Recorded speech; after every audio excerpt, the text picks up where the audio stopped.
Queridos irmãos, que a graça do nosso Senhor Jesus Cristo esteja sobre as nossas vidas essa manhã, amém. Nosso estudo nessa classe tem sido a confissão de fé. Nós concluímos domingo passado o capítulo 7 da confissão de fé de Westminster, que fala do pacto de Deus, e vimos o quão necessário foi este pacto de Deus com o homem mediante a aliança, o compromisso que Deus faz com a sua criação, um compromisso onde Ele mesmo é o garantidor desse pacto, em fazer com que o seu povo seja salvo. Hoje nós vamos estudar o capítulo 8 da confissão de fé, que vai falar de Cristo, o mediador, porque nesse pacto que Deus faz, na aliança com o seu povo, se é um pacto unilateral, apenas Deus é quem se compromete, então nós precisamos entender de que maneira Ele vai fazer isso. E nós vimos em algumas administrações do pacto, da antiga aliança, algumas, por assim dizer, apresentações de Deus por meio de profetas, sacerdotes, reis, as próprias profecias, os sacrifícios, as leis, as promessas, eram sombras daquilo que viria a se cumprir na pessoa do Filho, Jesus Cristo, o Deus encarnado, aquele que cumpriria no seu próprio, na sua entrega, no seu sacrifício, essa aliança, firmando de uma vez por toda e para sempre. A ideia é essa, de que o Senhor Jesus Cristo estaria cumprindo para sempre todas as vertentes desse pacto, todos os atributos ou as bênçãos que esse pacto feito com Deus, desde Adão, ali a gente vê como o pacto de obras, aí Noé, Abraão, Moisés, Davi, e chegando ao seu cumprimento final em Jesus Cristo. Por isso o capítulo 8, ele vai nos mostrar a maneira como Cristo cumpre esse papel que na antiga aliança era sombra, era apenas uma amostra, embora não completa, mas imperfeita nesse sentido de não plenitude, mas Cristo é o cumprimento, e Cristo é a plenitude do cumprimento desse pacto. Por isso que em Mateus 26 nós vamos encontrar, verso 28, o Senhor Jesus Cristo na ceia, depois de ter celebrado a Páscoa judaica, e ali nós entendemos que foi a última vez que ela foi celebrada no seu sentido redentor.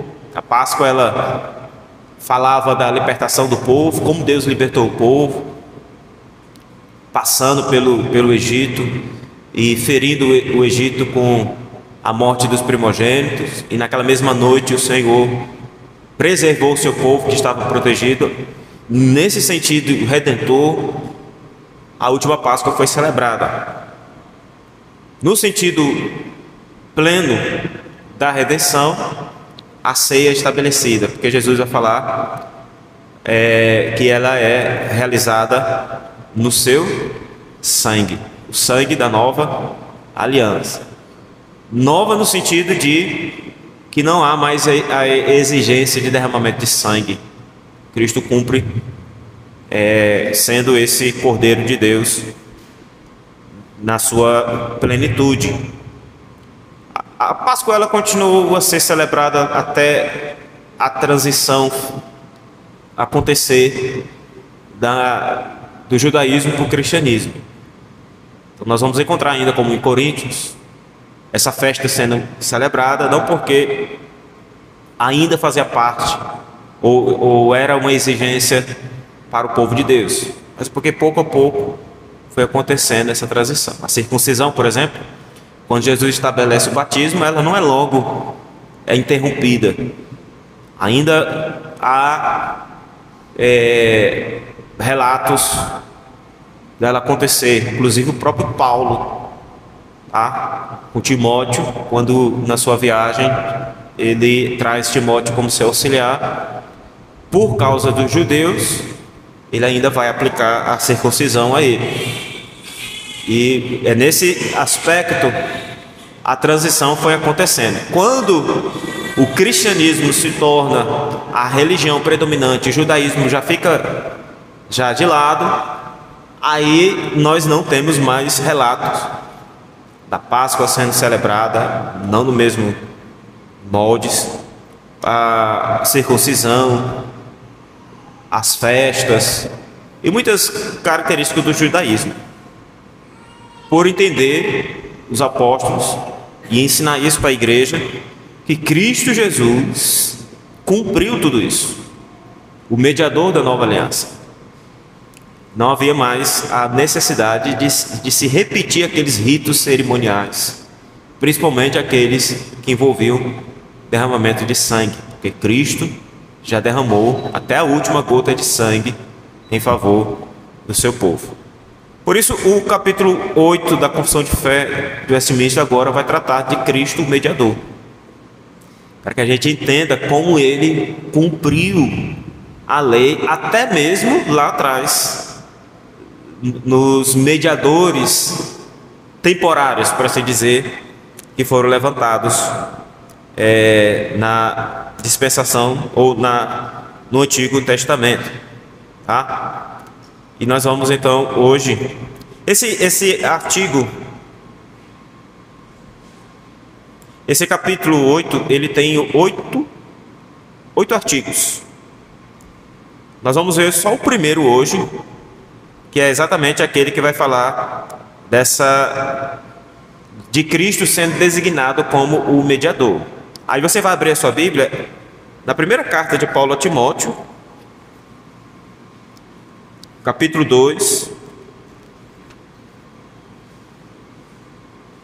no versículo 5, que é o texto que melhor vai descrever o nosso estudo nessa manhã sobre Cristo ser esse mediador, tá? Primeira carta de Paulo a Timóteo, capítulo 2, verso 5, e a gente vai ler essa passagem em uma só voz. Capítulo 2 da primeira carta de Paulo a Timóteo, verso 5, diz assim, todos juntos: porquanto há um só Deus e um só mediador entre Deus e os homens, Cristo Jesus, homem.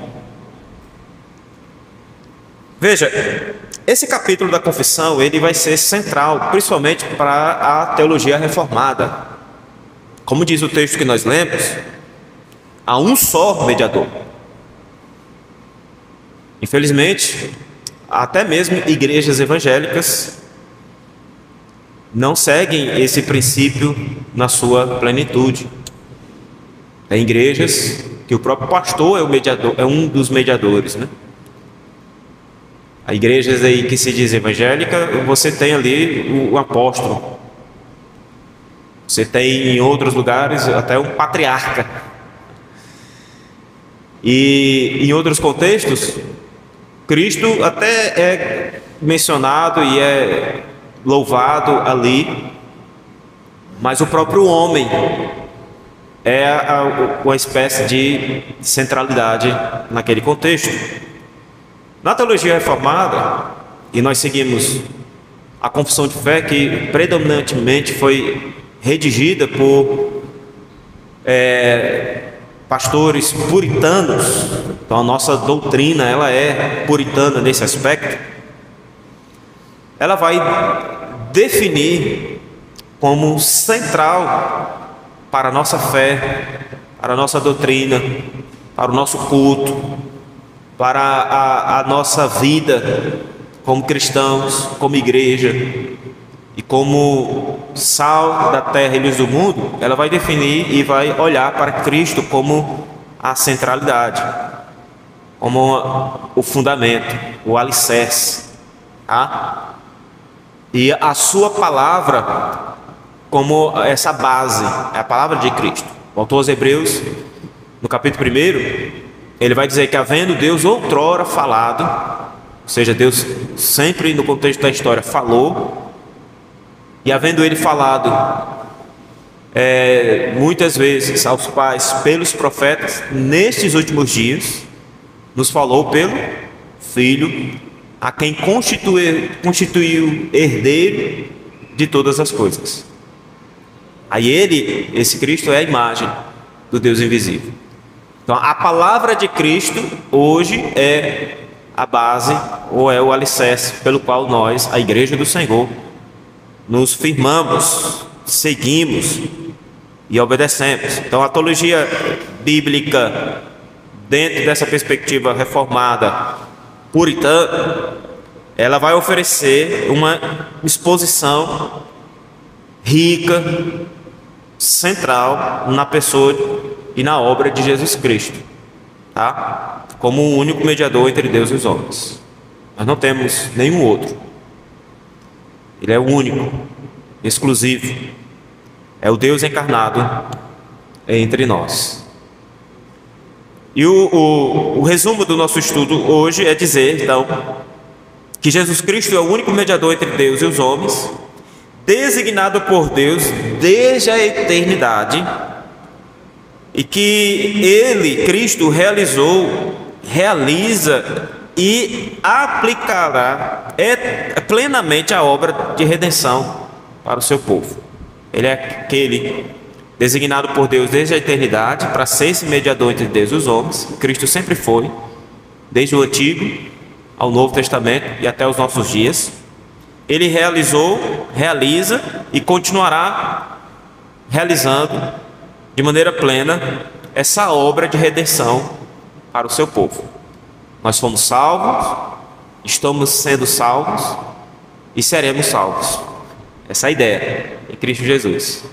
Fomos salvos da condenação que o pecado causou, estamos sendo salvos da presença do pecado e seremos salvos de uma vez por todas da existência do pecado nas nossas vidas e neste mundo. O primeiro artigo, então, ele vai falar dessa designação de Cristo como mediador. Vamos lá, o que diz o primeiro artigo? Aprove a Deus, em seu eterno propósito, escolher e ordenar o Senhor Jesus, seu Filho unigênito, para ser o mediador entre Deus e o homem, o profeta, sacerdote e rei, o cabeça e salvador de sua igreja, o herdeiro de todas as coisas e o juiz do mundo. E deu-lhe desde toda a eternidade um povo para ser sua semente, e para no tempo devido ser por ele remido, chamado, justificado, santificado e glorificado. Então veja que a teologia ela vai definir essa matéria sobre Cristo como cristologia. É o estudo a respeito de Cristo e a sua obra. E os teólogos de Westminster fizeram aqui basicamente um resumo dela, sobre o papel de Cristo na obra da redenção. E nós vamos ver essas sentenças aqui que estão sendo manifestas, tá?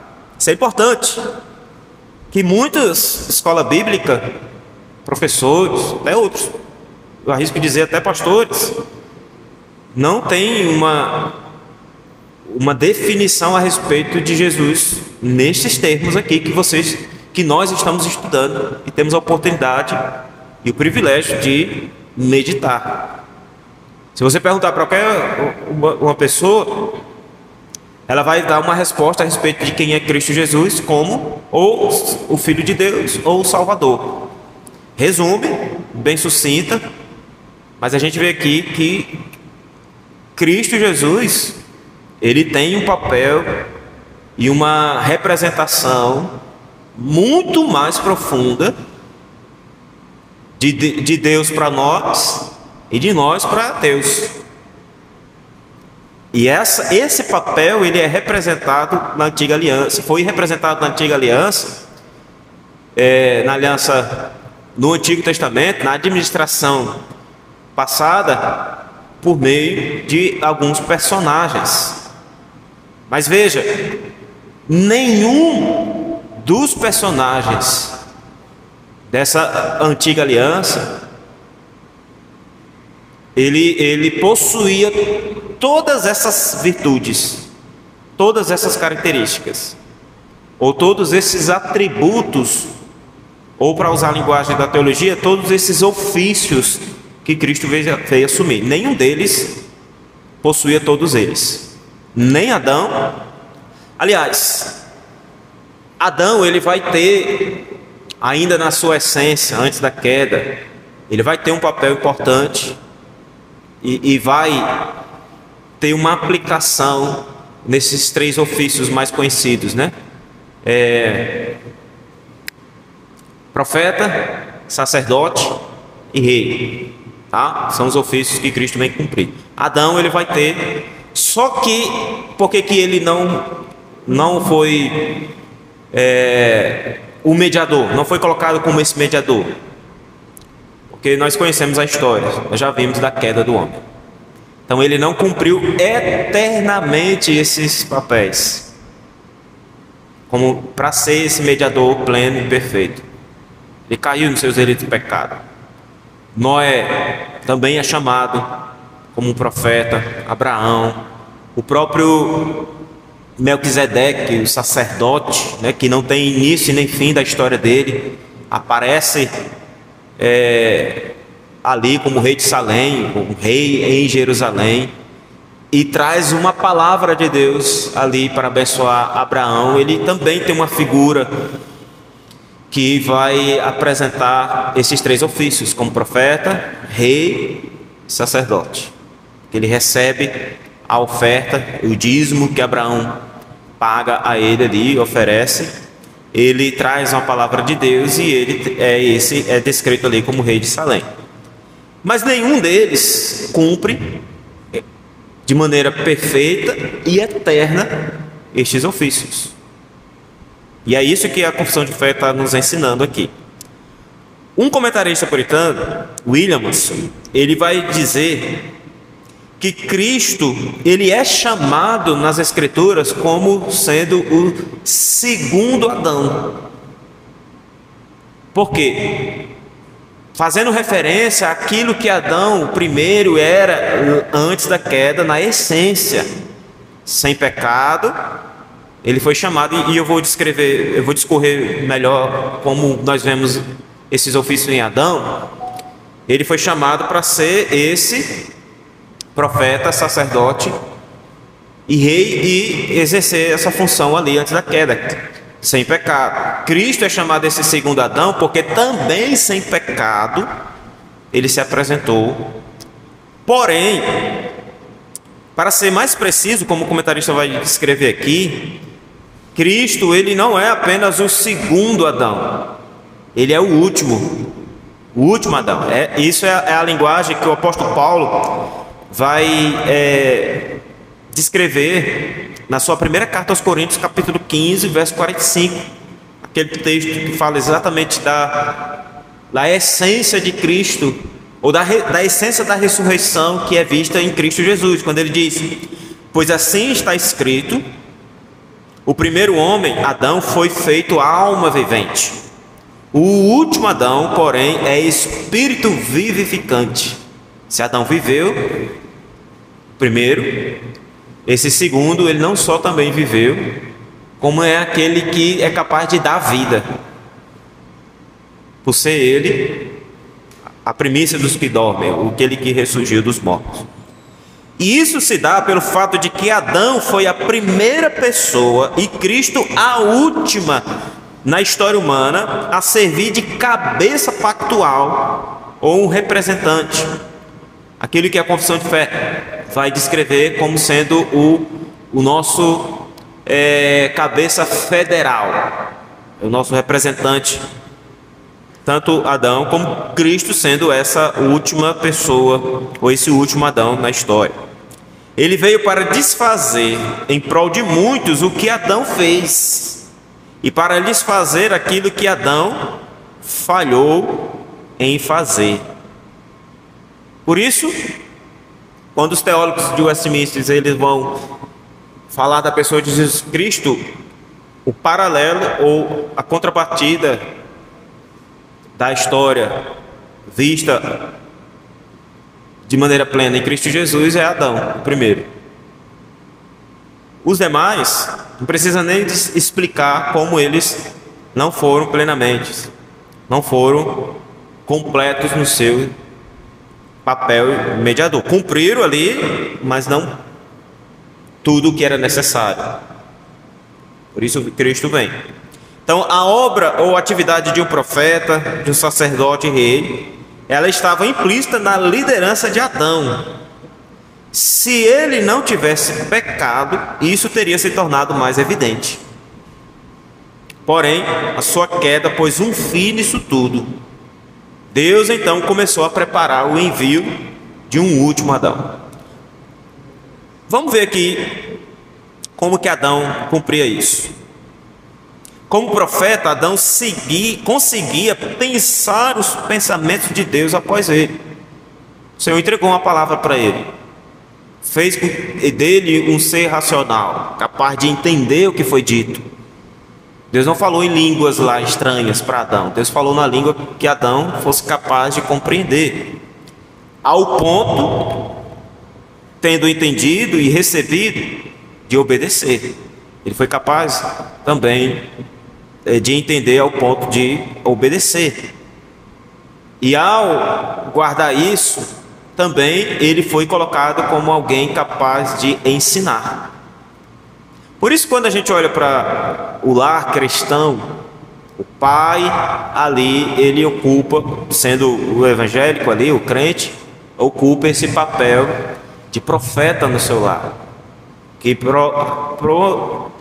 profetiza no sentido de entregar a mensagem de Deus para os seus, para a sua família, o que Adão fez com a sua casa, tá? O que ele fazia como profeta? Ele foi levado a interpretar as palavras de Deus e falar a sua verdade para toda a criação. É por isso que quando Eva vai descrever para a serpente o que foi Deus disse, ela parece que acrescenta alguma coisa ali, né? Deus disse para nem tocar. Deus não disse isso. Deus disse para não comer. Adão, como um intérprete da palavra do Senhor, ao ensinar a sua casa, ele entendeu que é melhor nem tocar. Ele deve ter ensinado a sua família de uma forma a proteger a sua casa de quebrar esse mandamento do Senhor. Como sacerdote, ele conseguia dedicar-se a... Ele foi criado um ser capaz de se dedicar a Deus como um sacrifício vivo. Adão era o templo, né? A habitação de Deus. Ele estava ali no Éden, o lugar de Deus, nesse jardim, o paraíso de Deus. O homem, ele se relacionava diretamente com seu Senhor, sem nenhum mecanismo de mediação. Ele e todas as suas atividades deviam ser dedicadas ao culto a Deus. Tudo que ele fazia devia ser em obediência e em adoração ao Senhor. O pai, no seu lar, ele ocupa esse papel. E no lar onde o pai não é cristão, a mãe, a esposa que é cristã, ela ocupa esse papel, tá? Você, mãe, onde o pai não é cristão, você é esse profeta, sacerdote e rei no seu lar.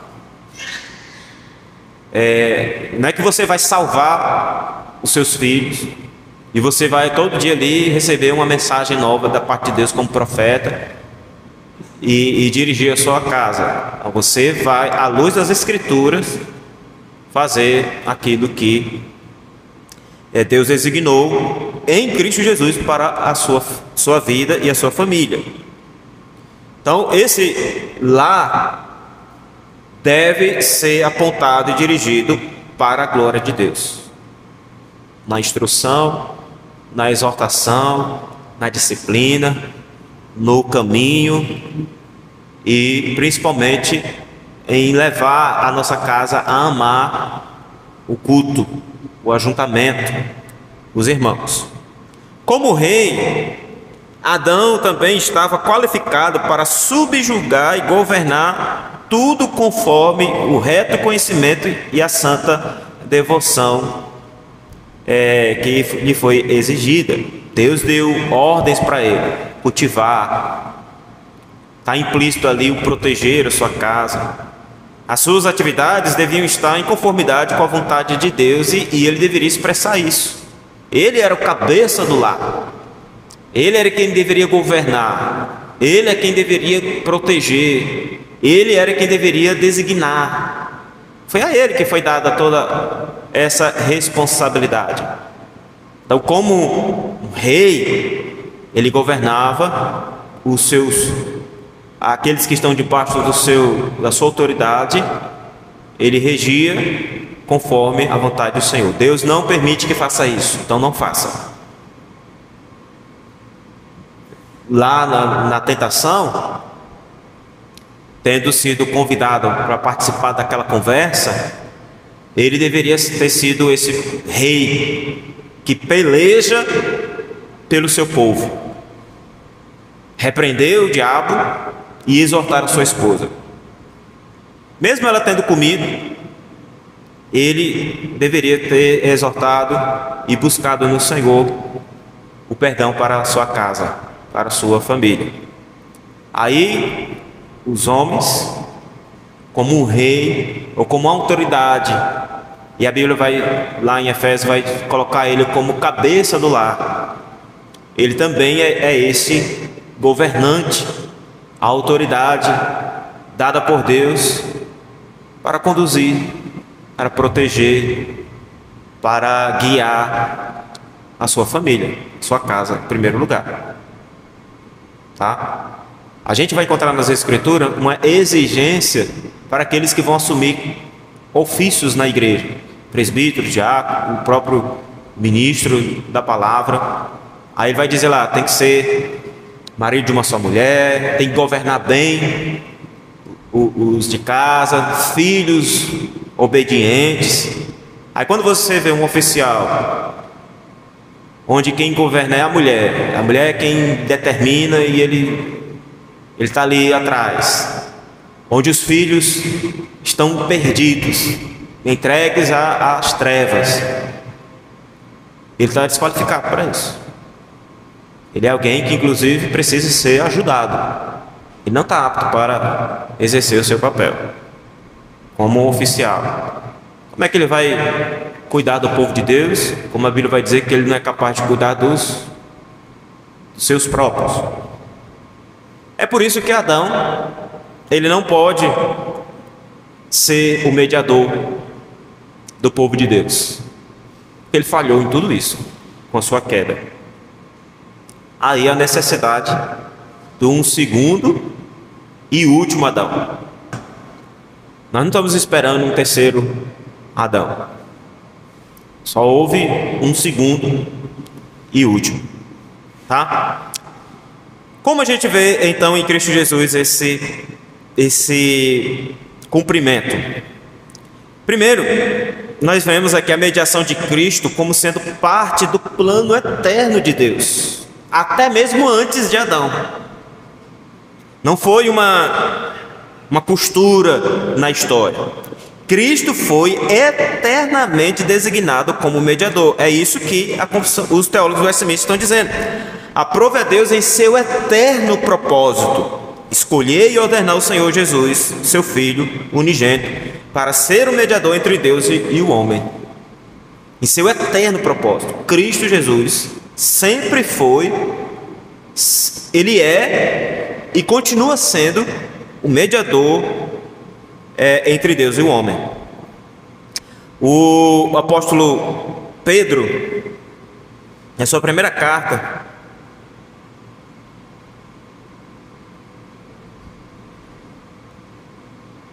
no versículo 19 e no versículo 20, falando da vida cristã, ele vai dar o exemplo de Cristo,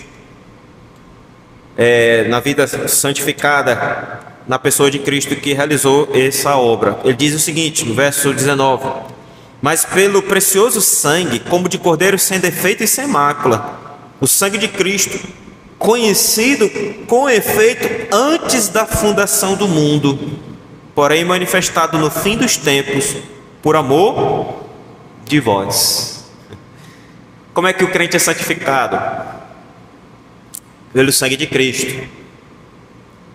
Mas Pedro está dizendo aqui que esta obra, ela se iniciou não com Cristo na cruz, mas antes da fundação do mundo.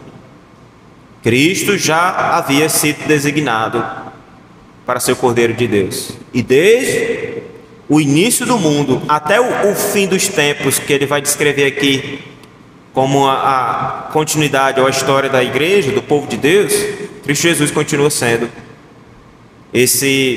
fazendo esse papel. João 3,16, o Evangelho, diz que porque Deus amou o mundo de tal maneira que deu seu Filho unigênito para que todo o que nele crê não pereça, mas tenha a vida eterna. Então, eternamente, Jesus Cristo está realizando isso em favor do seu povo. Jesus não foi uma solução improvisada. E agora o que nós vamos fazer? O homem caiu. Qual é o próximo passo? Ou como no Chaves, né? Do Chapolin. E agora? Quem poderá nos defender? Não. Já estava designado. Gênesis 3,15, a solução já é apresentada ali, embora por meio de uma mensagem profética para a queda do homem. A solução já é apresentada. Deus, desde a eternidade, o escolheu e designou como mediador.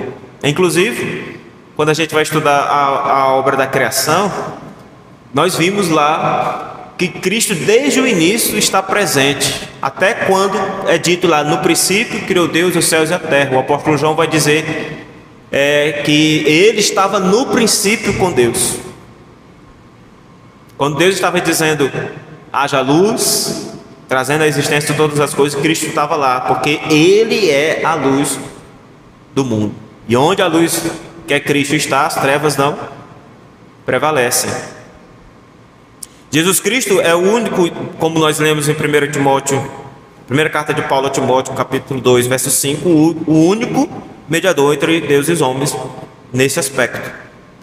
E aí isso vai excluir qualquer outro mediador, como santos, anjos, seres, outros homens, porque só Cristo tem esse papel e cumpre perfeitamente. A gente não está esperando outro, porque ele é suficiente. Lá atrás, aqueles que apareciam, eles tinham prazo, eles morreram, eles em algum momento falharam. Cristo Jesus, ele que vem na plenitude dos tempos, no tempo ideal, predeterminado por Deus, onde tudo aconteceu de modo favorável para a sua vinda, ele cumpre isso. Agora vamos ver a gente viu no primeiro Adão os ofícios de profeta, sacerdote e rei. Vamos ver esses ofícios em Cristo Jesus, porque a confissão vai dizer que Deus escolheu, no seu eterno propósito, aprove a Deus escolher e ordenar o Senhor Jesus, seu Filho unigênito, para ser o mediador entre Deus e os homens, o profeta, sacerdote e rei. Cristo Jesus, nesses três ofícios, ele vem cumprir plenamente. E como eu disse, esses três ofícios, embora representados no Antigo Testamento, eles eram apresentados como tendo plenitude e uma continuidade por meio de outro que viria. Abra sua Bíblia em Deuteronômio capítulo 18, versículo 15. Nós vamos ver no seu sermão final, Moisés falando da necessidade de um profeta maior, de um profeta melhor.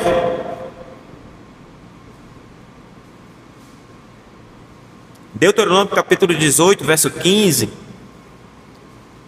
Antes do povo entrar na terra, ele faz ali um discurso lembrando o povo da lei de Deus, voltando o povo a entender a aliança, mas ele deixa alguns trechos na sua fala, uma mensagem que pela fé deveria ser aguardada por aqueles que estão recebendo. E uma delas diz respeito a isso, quando ele diz: o Senhor teu Deus te suscitará um profeta do meio de ti. Ou seja, vai sair de entre aquela nação, do meio de ti, de teus irmãos, semelhante a mim, a ele ouvirás. Aí alguém pode dizer: ele está se referindo a Josué. Imediatamente, Josué é quem assume o lugar de Moisés. E um comentarista vai dizer que de todos da antiga aliança, quem melhor vai representar Jesus Cristo é Josué. Até mesmo na sua própria tradução do nome, faz menção a Jesus na nova aliança. Mas Josué também, embora tenha feito a entrada do povo, morreu, falhou, não continuou. Então não se tratava de Josué. Lá no sermão de Pedro, em Atos capítulo 3, abra sua Bíblia, confira essa passagem, no verso 20 e no verso 22. Veja, no verso 19, quando Pedro vai dizer o que o povo precisava fazer, tendo entendido o Evangelho. Ele diz, Êxodo capítulo 3, verso 19 ao 22: arrependei-vos, pois, e convertei-vos para serem cancelados os vossos pecados, a fim de que da presença do Senhor venham tempos de refrigério, e que envie Ele o Cristo, que já foi designado, Jesus, o qual é necessário que o céu receba até os tempos da restauração de todas as coisas, de que Deus falou por boca dos seus santos profetas desde a antiguidade. O que Deus falou? Aí o verso 22. Disse, na verdade, Moisés: o Senhor Deus vos suscitará dentre vossos irmãos um profeta semelhante a mim. A ele ouvireis em tudo quanto vos disser. Então veja, o ofício profético ele foi estabelecido. Moisés era um profeta, foi como um profeta ali para o povo. Mas Moisés está prestes ali a terminar os seus dias. Inclusive ele não vai acompanhar o povo ao atravessar o Jordão. Aí ele diz: Deus suscitará um profeta semelhante a mim. Aí o que ele vai descrever? A ele ouvirás. Jesus vem e ele diz ali para os escribas, os fariseus que estavam duvidando de quem ele era, e disse: olha, se vocês tivessem ouvido Moisés, Abraão, vocês creriam em mim, porque eles falaram de mim. E Pedro entende isso, e aí no capítulo 3 de Atos ele vai dizer: olha, o Cristo determinado por Deus, que iria restaurar todas as coisas, é esse Jesus. Ele foi designado por Deus. Inclusive, aí ele vai citar Deuteronômio capítulo 18, verso 15. Moisés falou a respeito dele. Portanto, então, o ofício profético exercido no Antigo Testamento, sempre se mostrou incompleto. Sempre foi dito pelos profetas uma profecia que teria o início do seu cumprimento naquele momento, mas a sua plenitude ainda estava para acontecer. Jesus vem e é o profeta que não só cumpre, mas que é a própria palavra encarnada. E o ofício sacerdotal, que foi ser estabelecido oficialmente em Moisés, né? Ele também tinha essa mesma vertente. Quando você vai lá no primeiro livro de Samuel, no capítulo 2, versículo 35, é dito o seguinte: então suscitarei para mim, Deus falando, suscitarei para mim um profeta fiel, que procederá segundo o que tenho no coração e na mente. Edificar-lhe-ei uma casa estável, e andará ele diante do meu ungido para sempre. Até mesmo nesse ofício sacerdotal, o Senhor Deus está mostrando nessa palavra de que viria um sacerdote fiel. Que já na antiga aliança, nem todos os sacerdotes permaneceram fiéis, falharam. O autor dos Hebreus olha para essa passagem e vê ela se cumprindo em Cristo. Capítulo 5, versos 5 e 6. Assim também Cristo, a si mesmo, não se glorificou para se tornar sumo sacerdote, mas o glorificou aquele que lhe disse: tu és meu filho, eu hoje te gerei. Como em outro lugar também diz: tu és sacerdote para sempre, segundo a ordem de Melquisedeque. A mesma ideia no ofício real, a realeza. Os homens, mediante a sua inclinação, pediram um rei. Deus estabeleceu um rei,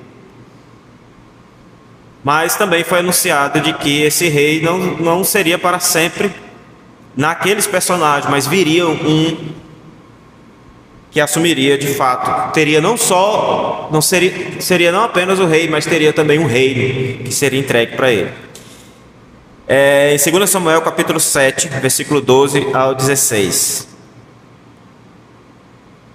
Quando teus dias se cumprirem e descansarem com teus pais, então farei levantar depois de ti o teu descendente, que procederá de ti, e estabelecerei o seu reino. Este edificará uma casa ao meu nome, e eu estabelecerei para sempre o trono do seu reino. Eu lhe serei por pai, e ele me será por filho. Se vier a transgredir, castigá-lo-ei com varas de homens e com açoites de filhos de homens. Mas a minha misericórdia não se apartará dele, como a retirei de Saul, a quem tirei de diante de ti. Porém, a tua casa e o teu reino serão firmados para sempre de diante de ti. Teu trono será estabelecido para sempre. Aqui está sendo dito a respeito de Davi. Salomão é quem vem construir o templo, mas Salomão também se deteve nos seus maus caminhos. Então ele não reinou para sempre, mas a sua descendência, Cristo Jesus, ele vem cumprir isso. Aí, exatamente no nascimento de Jesus, o anjo chega e diz: ele reinará para sempre sobre a casa de Jacó, e o seu reinado não terá fim. Então Jesus Cristo, como mediador da nova aliança, ele cumpre esses três ofícios. Ele cumpriu esses três ofícios e continua a cumprir, porque todos eles têm um caráter eterno. Nós continuamos em Cristo Jesus, ouvindo a sua palavra. Em Cristo Jesus a gente nos achega a Deus e oferece o culto agradável, que Ele é o sacerdote. E em Cristo Jesus nós somos o seu reino, sendo Ele o nosso rei.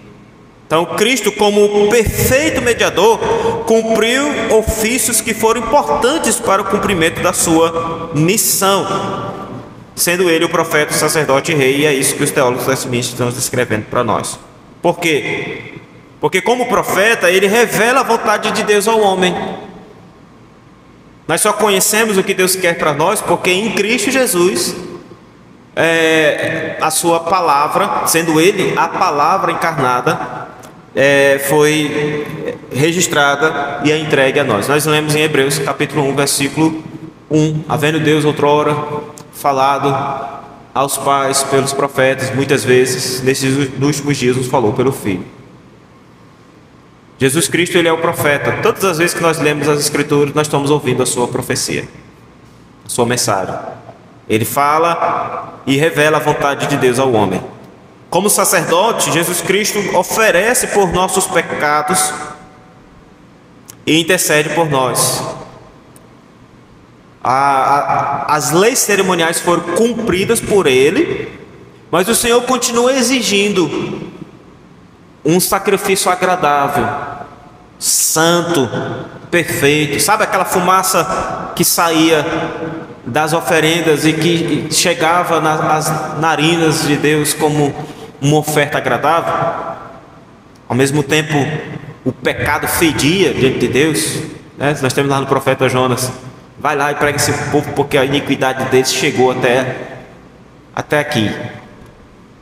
A oferta agradável traz um cheiro agradável. E nós somos, como Paulo vai dizer na sua carta aos Coríntios, o bom perfume de Cristo. O Senhor se agrada quando a igreja reunida adora em Cristo Jesus a Deus. O Senhor recebe aquela adoração. Quando aquela adoração não é por meio de Cristo, ela fede. Deus não recebe. É aquela adoração onde o homem é o centro. Aquela adoração que é fruto de idolatria, que está ali por causa do homem, que está atrás do homem, que está imitando o homem. Essa adoração antropocêntrica fede. Deus não se agrada. E usando a linguagem do próprio Deus, no Antigo Testamento, essa adoração faz com que Deus esteja ao ponto de vomitar. Ele não tem prazer nela. Cristo, ele continua sendo o nosso sacerdote. A gente chega a Deus, por assim dizer, trazendo Cristo. Ó Deus, nós te adoramos por meio do teu Cordeiro, por meio de Cristo Jesus. Nós abrimos nosso coração e nós só podemos chegar a Ti porque Cristo Jesus é o caminho, é a verdade e a vida. E ninguém vem ao Pai senão por Ele. E é por meio dele que nós estamos aqui, Deus Pai. Nós adoramos a Deus por meio de Cristo. E é o Espírito Santo em quem nos faz compreender essas verdades. E nós temos Cristo cumprindo o ofício de rei, quando ele eternamente reina sobre a igreja e o universo. O reino que os discípulos pensaram que seria estabelecido neste mundo de maneira material, seria, ele literalmente colocaria o seu trono ali em Jerusalém, e mais uma vez o judaísmo, por meio do seu Messias, seria a religião do mundo. Cristo Jesus vem e não mostra nada disso, nada material no seu ministério. Inclusive os discípulos se preocuparam, ficaram preocupados o que seria da vida deles, porque Jesus disse: ó, aquele que deixar pai e mãe, ou riquezas, por amor de mim não é digno. Aí o que vai ser de nós? Quando tu for embora, nós vamos ficar aqui, ó, sem riqueza, sem nada, como diz no popular, sem eira, sem beira. O que vai ser de nós? É porque eles estavam olhando para um reino físico, né? Mas o reino que Cristo veio estabelecer é um reino espiritual. É a igreja, é o seu povo. Nós somos o reino de Deus. Lucas é dito lá em Lucas 1:33, ele reinará para sempre sobre a casa de Jacó, e o seu reinado não terá fim. Tá? Um comentarista vai dizer que é altamente significativo que boa parte da revelação do Antigo Testamento, em preparação para a sua vinda, esteja relacionada a estes três ofícios, que são chamados de ofícios ungidos ou messiânicos, a saber, profeta, sacerdote e rei. Eles estavam lá na Antiga Aliança, mas eles eram apenas como uma profecia que havia de se cumprir, e Cristo Jesus é o cumprimento delas. Nós temos ainda os teólogos westminster dizendo que Jesus Cristo, por ser o profeta, sacerdote e rei, ele é designado, ou ele pode ser o cabeça e o salvador da igreja. Não Adão, não Moisés, Noé, Abraão, nenhum dos mediadores ali na Antiga Aliança. Ele diz: aprove a Deus, olha aí no artigo, em seu eterno propósito, escolher e ordenar o Senhor Jesus, seu Filho unigênito, para ser o mediador entre Deus e o homem, o profeta, o sacerdote e o rei, o cabeça e salvador de sua igreja. O apóstolo Paulo, escrevendo aos Coríntios, ele vai ilustrar isso na figura do papel do marido no casamento. Tá? Ele diz: porque o marido é o cabeça da mulher, como também Cristo é o cabeça da igreja, sendo ele este mesmo o salvador do corpo. O casamento é a ilustração mais próxima, mais real, mais plena que nós encontramos nas Escrituras, e Paulo descreve isso para descrever a relação de Cristo com a sua igreja. É o casamento. Esse pacto, essa aliança do casamento, que é feita até que a morte os separe, ela é a figura mais próxima que nós temos para entender a aliança de Deus com o seu povo, entregando o Cristo, entregando a noiva ao seu filho. Mas como um casamento, ele é imperfeito no sentido de que vai ter um fim. No céu não há continuidade, né? O casamento é para essa terra. Lá seremos como os anjos, que nesse caso não se dão em casamento.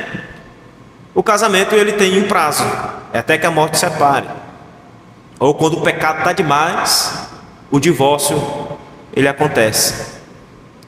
Ele tem fim. Mas na relação de Cristo com a sua igreja, ela é eterna, mesmo que ainda esse casamento não tenha sido realizado na sua plenitude.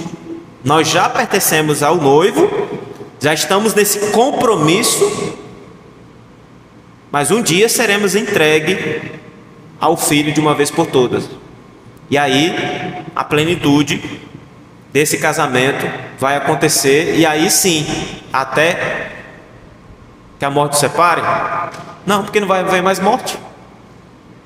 Esse é inclusive das vitórias que Cristo, sendo cabeça, o protetor da sua noiva, conquistou. Ele venceu a morte. Já não haverá mais dor, nem sofrimento, nem lágrimas, nem morte. Então esse casamento não vai ter fim, é eternamente. Esse casamento da igreja com o seu Senhor. O apóstolo Paulo, em 1 Coríntios capítulo 11, verso 3, ele diz: quero, entretanto, que saibais ser Cristo o cabeça de todo homem, e o homem o cabeça da mulher, e Deus o cabeça de Cristo. Mais uma vez falando desse papel aqui. Então, nesse sentido, sendo Cristo o mediador, a igreja pertence a Ele. A igreja é do Senhor Jesus Cristo. A igreja não é dos homens. A igreja não é minha. A igreja não é sua. A igreja é do Senhor Jesus Cristo. Ele a lidera e sustenta espiritualmente a sua igreja pela sua palavra. Nós, como uma noiva fiel e auxiliadora, porque é por meio da noiva que esse reino de Deus, ele é estabelecido, a noiva anuncia e prega o evangelho, nós somos fiéis a essa aliança, porque ele é o nosso cabeça. E aí olha que interessante que os teólogos continuam dizendo, que Cristo é o cabeça e salvador de sua igreja, e ele é o herdeiro de todas as coisas e o juiz do mundo. Ele também recebeu da parte do Pai a autoridade máxima. A igreja pertence a ele, não só porque ele conquistou na cruz do Calvário, derramando o seu sangue, mas porque ele, como filho, recebeu a igreja como herança. É aquele dote que o pai dá na ocasião do casamento. Hoje não tem mais isso, né? Mas antigamente os pais eles tinham esse cuidado, né, de amparar ali a filha e o filho com dotes, né, ou recursos que inclusive iam ajudar eles no início do casamento.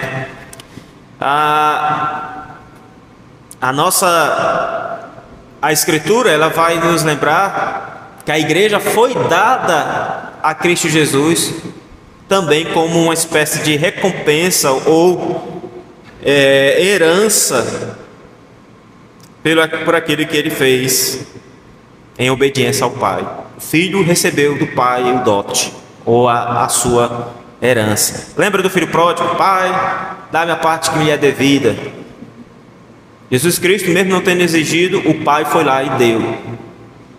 Cristo, que é o cabeça salvador da igreja, também é o herdeiro de todas as coisas. E é por isso que ele pode julgar o mundo. Ele pode ser o justo juiz.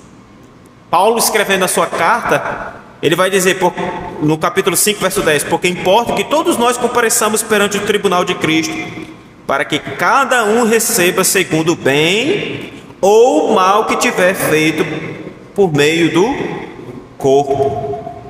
Vamos ver um texto clássico aqui, Evangelho de João, capítulo 3.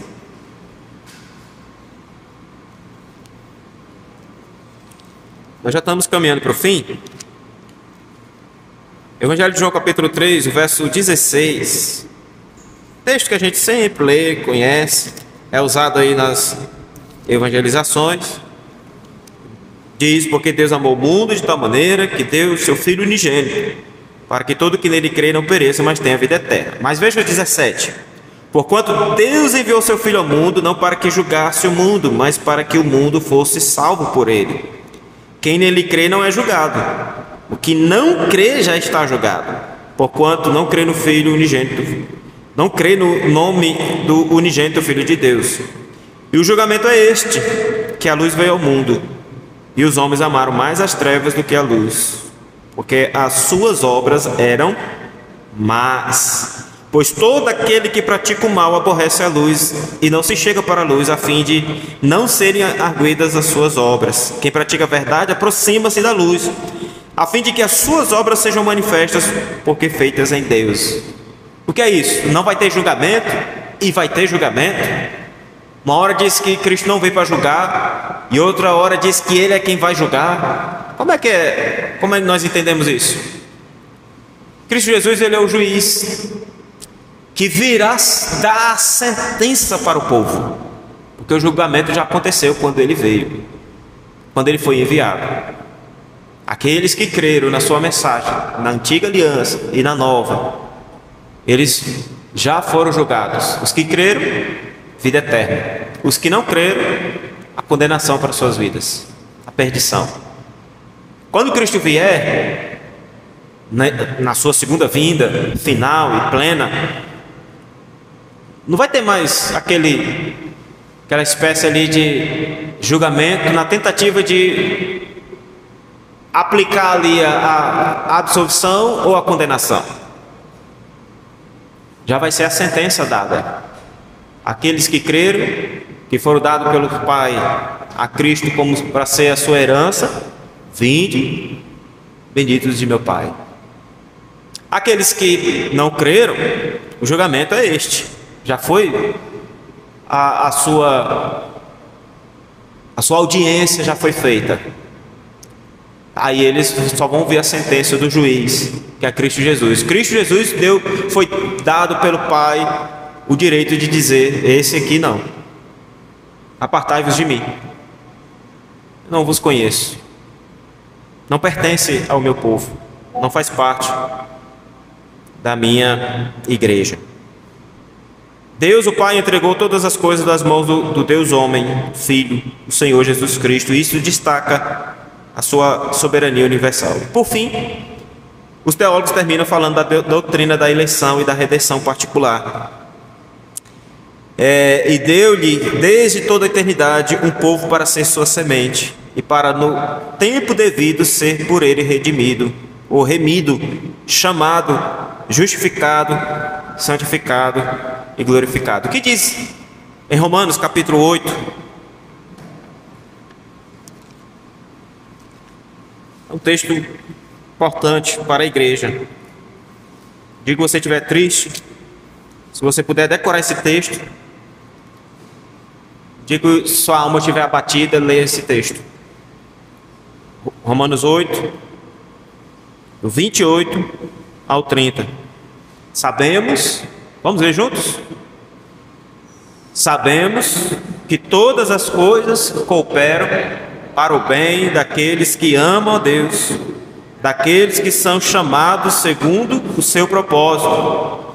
Porquanto aos que de antemão conheceu, também os predestinou para serem conforme a imagem de seu Filho, a fim de que ele seja o primogênito entre muitos irmãos. Agora veja: e aos que predestinou, a estes também chamou. E aos que chamou, a esses também justificou. E aos que justificou, a esses também glorificou. Então, quando sua alma estiver abatida e triste, aí você vai se lembrar que tudo isso é passageiro, e o que é eterno é a obra que Cristo realizou em favor do seu povo. Ele nos chamou, Ele nos justificou, Ele está nos santificando, né? Só que Paulo vai falar aqui na ideia de plenitude, como já tendo acontecido.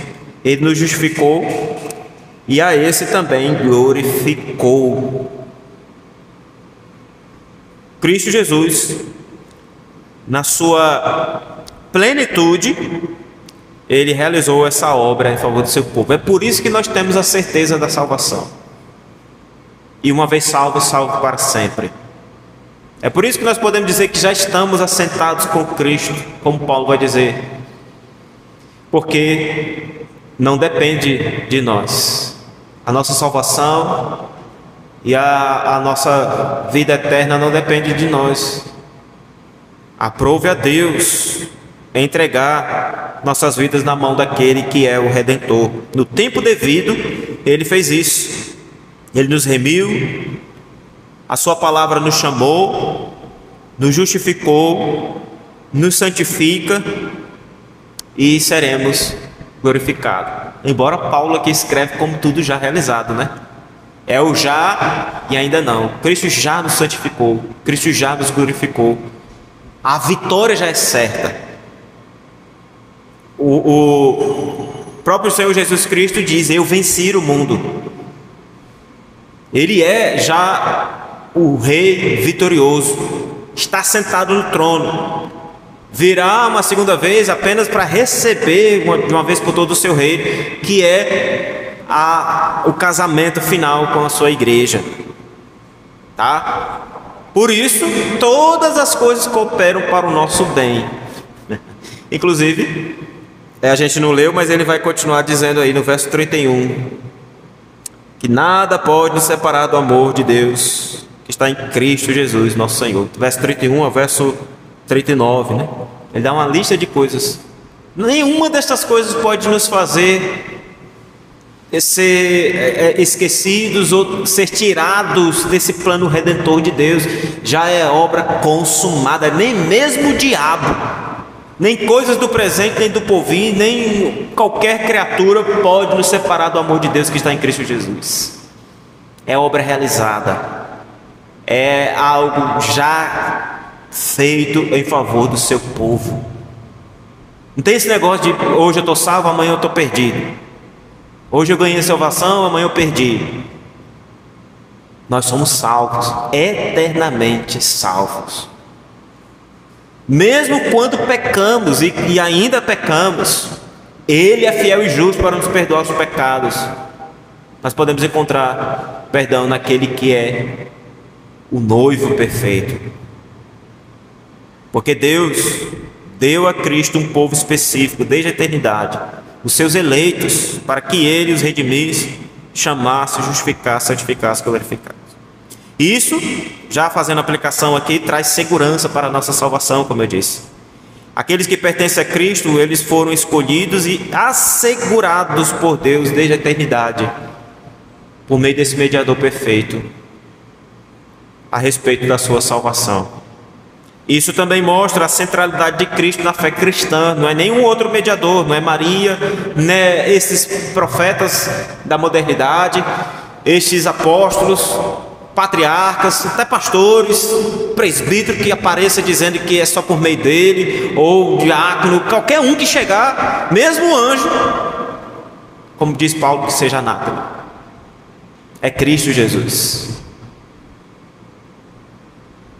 Há igrejas aí que condenam, né? Dizem que por conta de um pecado que foi cometido, aquela pessoa já não tem mais chance de salvação nessa terra, tem que contar aí com a graça de Deus e a misericórdia dele na outra vida. Ou como os católicos, né, no purgatório.